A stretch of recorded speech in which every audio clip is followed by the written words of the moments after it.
The Complete Sherlock Holmes by Sir Arthur Conan Doyle. A Study in Scarlet, Part 1. Being a reprint from the reminiscences of John H. Watson, M.D., late of the Army Medical Department. Chapter 1. Mr. Sherlock Holmes. In the year 1878, I took my degree of Doctor of Medicine of the University of London and proceeded to Netley to go through the course prescribed for surgeons in the army. Having completed my studies there, I was duly attached to the 5th Northumberland Fusiliers as assistant surgeon. The regiment was stationed in India at the time, and before I could join it, the Second Afghan War had broken out. On landing at Bombay, I learnt that my corps had advanced through the passes and was already deep in the enemy country. I followed, however, with many other officers who were in the same situation as myself, and succeeded in reaching Kandahar in safety, where I found my regiment and at once entered upon my new duties. The campaign brought honors and promotion to many, but for me it had nothing but misfortune and disaster. I was removed from my brigade and attached to the Berkshires, with whom I served at the fatal Battle of Maiwand. There I was struck on the shoulder by a Jezail bullet, which shattered the bone and grazed the subclavian artery. I should have fallen into the hands of the murderous Ghazis had it not been for the devotion and courage shown by Murray, my orderly, who threw me across a pack horse and succeeded in bringing me safely into the British lines. Worn with pain and weak from the prolonged hardships which I had undergone, I was removed with a great train of wounded sufferers to the base hospital at Peshawar. Here I rallied and had already improved so far as to be able to walk about the wards, and even to bask a little upon the veranda, when I was struck down by enteric fever, that curse of our Indian possessions. For months my life was despaired of, and when at last I came to myself and became convalescent, I was so weak and emaciated that a medical board determined that not a day should be lost in sending me back to England. I was dispatched accordingly in the troopship Orontes and landed a month later on Portsmouth jetty with my health irretrievably ruined, but with permission from a paternal government to spend the next 9 months in attempting to improve it. I had neither kith nor kin in England, and therefore as free as air, or as free as an income of 11 shillings and sixpence a day would permit a man to be. Under such circumstances, I was naturally gravitated to London, that great cesspool into which all loungers and idlers of the empire are irresistibly drained. There I stayed for some time at a private hotel in the Strand, leading a comfortless, meaningless existence, and spending such money as I had, considerably more freely than I ought. So alarming did the state of my finances become, that I soon realized that I must either leave the metropolis and rusticate somewhere else in the country, or that I must make a complete alteration in my style of living. Choosing the latter alternative, I began by making up my mind to leave the hotel and take up my quarters in some less pretentious and less expensive domicile. On the very day that I had come to this conclusion, I was standing at the Criterion bar when someone tapped me on the shoulder, and turning round, I recognized young Stamford, who had been a dresser under me at Bart's. The sight of a friendly face in the great wilderness of London is a pleasant thing indeed to a lonely man. In the old days, Stamford had never been a particular crony of mine, but now I hailed him with enthusiasm, and he, in his turn, appeared to be delighted to see me. In the exuberance of my joy, I asked him to lunch with me at the Holborn, and we started off together in a hansom. "Whatever have you been doing with yourself, Watson?" he asked in undisguised wonder as we rattled through the crowded London streets. You're as thin as a lath and brown as a nut. I gave him a short sketch of my adventures and had hardly concluded it by the time that we reached our destination. Poor devil, he said, commiseratingly, after he had listened to my misfortunes. What are you up to now? Looking for lodgings, I answered, trying to solve the problem as to whether it is possible to get comfortable rooms at a reasonable price. That is a strange thing, remarked my companion. You are the second man today that has used that expression to me. And who was the first? I asked. A fellow who is working in the chemical laboratory up at the hospital. He was bemoaning himself this morning because he could not get someone to go halves with him in some nice rooms which he had found, and which were too much for his purse. By Jove, I cried, if he really wants someone to share the rooms and the expense, I am the very man for him. I should prefer having a partner to being alone. Young Stamford looked rather strangely at me over his wineglass. You don't know Sherlock Holmes yet, he said. Perhaps you would not care for him as a constant companion. Why? What is there against him? Oh, I didn't say that there was anything against him. He's a little queer in his ideas, an enthusiast in some branches of science.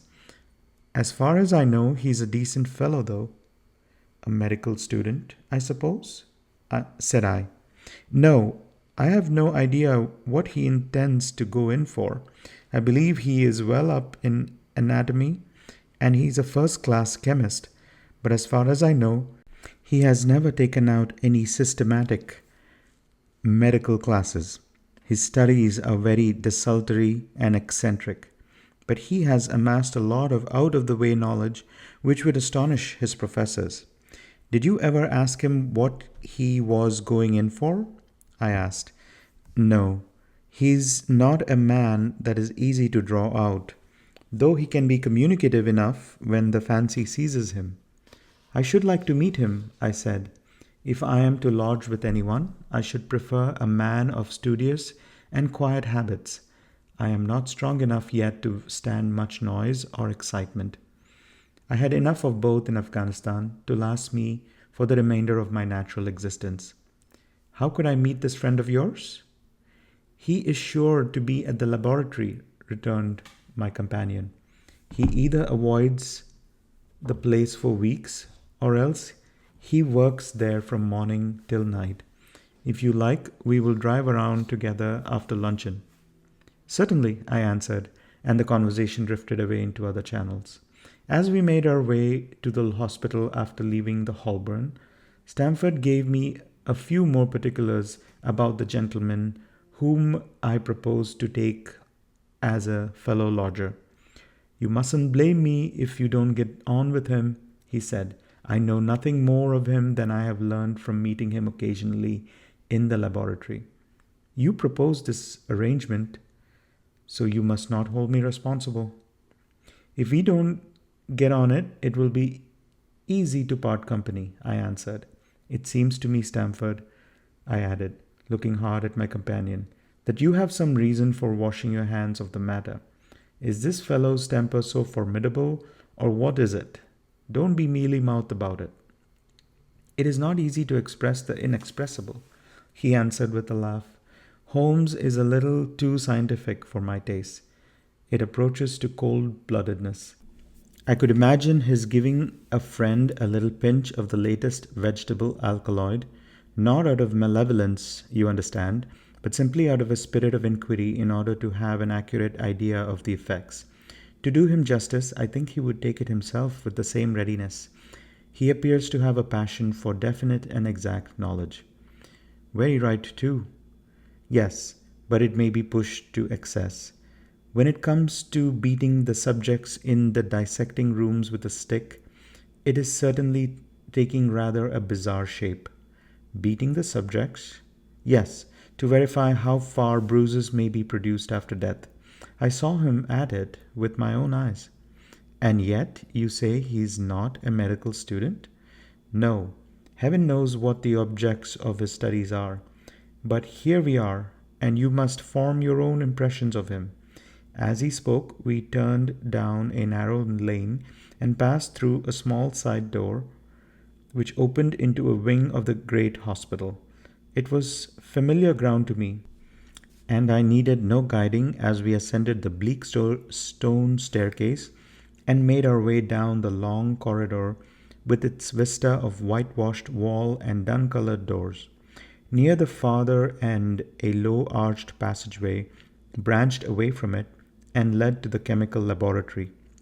This was a lofty chamber, lined and littered with countless bottles. Broad, low tables were scattered about, which bristled with retorts, test tubes, and little Bunsen lamps with their blue flickering flames. There was only one student in the room, who was bending over a distant table, absorbed in his work. At the sound of our steps, he glanced around and sprang to his feet with a cry of pleasure. "I've found it! I've found it!" he shouted to my companion, running towards us with the test tube in his hand. "I have found a reagent which is precipitated by hemoglobin and by nothing else." He had discovered a gold mine. Greater delight could not have shone upon his features. "Dr. Watson, Mr. Sherlock Holmes," said Stamford, introducing us. "How are you?" he said cordially, gripping my hand with a strength for which I should hardly have given him credit. "You have been in Afghanistan, I perceive." "How on earth did you know that?" I asked in astonishment. "Never mind," said he, chuckling to himself. "The question now is about hemoglobin. No doubt you see the significance of this discovery of mine?" "It is interesting chemically, no doubt," I answered, "but practically—" "Why, man, it is the most practical medico-legal discovery for years. Don't you see that it gives us an infallible test for blood stains? Come over here now." He seized me by the coat sleeve in his eagerness and drew me over to the table at which he had been working. "Let us have some fresh blood," he said, digging a long bodkin into his finger and drawing off the resulting drop of blood in a chemical pipette. Now, I add this small quantity of blood to a liter of water. You perceive that the resulting mixture has the appearance of pure water. The proportion of blood cannot be more than 1 in a million. I have no doubt, however, that we shall be able to obtain a characteristic reaction. As he spoke, he threw into the vessel a few white crystals and then added some drops of transparent fluid. In an instant, the contents assumed a dull mahogany color and a brownish dust was precipitated to the bottom of the glass jar. "Ha! Ha!" he cried, clapping his hands and looking as delighted as a child with a new toy. "What do you think of that?" "It seems to be a very delicate test," I remarked. "Beautiful, beautiful." The old Guiacum test was very clumsy and uncertain. So is the microscopic examination for blood corpuscles. The latter is valueless if the stains are a few hours old. Now, this appears to act as well whether the blood is old or new. Had this test been invented, there are hundreds of men walking the earth who would long ago have paid the penalty for their crimes. "Indeed," I murmured. "Criminal cases are continually hinging upon that one point. A man is suspected of a crime months, perhaps after it has been committed. His linen or clothes are examined and brownish stains are discovered upon them. Are they blood stains, or mud stains, or rust stains, or fruit stains, or what are they? That is a question which has puzzled many an expert. And why? Because there is no reliable test. And now we have the Sherlock Holmes test, and there will be no longer any difficulty." His eyes fairly glittered as he spoke, and he put his hand over his heart and bowed as if to some applauding crowd conjured up by his imagination. "You are to be congratulated," I remarked, considerably surprised at his enthusiasm. There was the case of von Bischoff at Frankfurt last year. He would certainly have been hung had this test been in existence. Then there was Mason of Bradford, and the notorious Muller, and Lefebvre of Montpellier, and Samson of New Orleans. I could name a score of cases in which it would have been decisive. You seem to be a walking calendar of crime, said Stamford with a laugh. You might start a paper on those lines, call it the police news of the past. Very interesting reading it might be made, too, remarked Sherlock Holmes, sticking a small piece of plaster over the prick on his finger. I have to be careful, he continued, turning to me with a smile, for I dabble with poisons a good deal.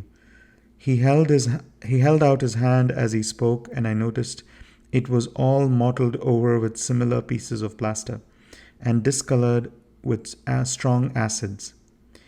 We came here on business, said Stamford, sitting down on high three-legged stool and pushing another one in my direction with his foot.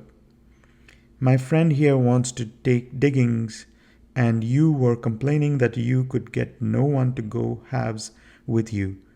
I thought that I had better bring you together. Sherlock Holmes seems delighted at the idea of sharing his rooms with me. I have my eye on a suite in Baker Street, he said, which would suit us down to the ground. You don't mind the smell of strong tobacco, I hope? I always smoke ships myself, I answered. That's good enough. I generally have chemicals about and occasionally do experiments. Would that annoy you? By no means. Let me see. What are my other shortcomings? I get in the dumps at times and don't open my mouth for days on end. You must not think I am sulky when I do that. Just leave me alone and I will soon be right. What have you to confess now? It is just as well for two fellows to know the worst of one another before they begin to live together. I laughed at this cross-examination. I keep a bullpup, I said, and I object to rouse because my nerves are shaken, and I get up at all sorts of ungodly hours, and I am extremely lazy. I have another set of vices when I'm well, but those are principal ones at present. Do you include violin playing in your category of rouse? He asked anxiously. It depends on the player, I answered. A well-played violin is a treat for the gods. A badly played one? Oh, that's all right, he cried with a merry laugh. I think we may consider this thing as settled. That is, if the rooms are agreeable to you. When shall we see them? Call for me here at noon tomorrow, and we will go together and settle everything, he answered. All right, noon exactly, said I, shaking his hand. We left him working among his chemicals, and we walked together towards my hotel. By the way, I asked suddenly, stopping and turning upon Stamford, how the deuce did he know that I had come from Afghanistan? My companion smiled an enigmatical smile. That's just his little peculiarity, he said.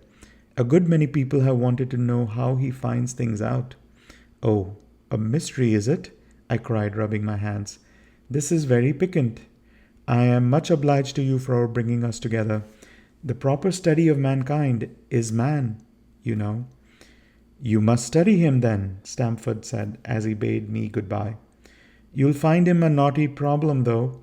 I'll wager he learns more about you than you about him. Goodbye. Goodbye, I answered, and strolled on to my hotel, considerably interested in my new acquaintance. End of chapter 1.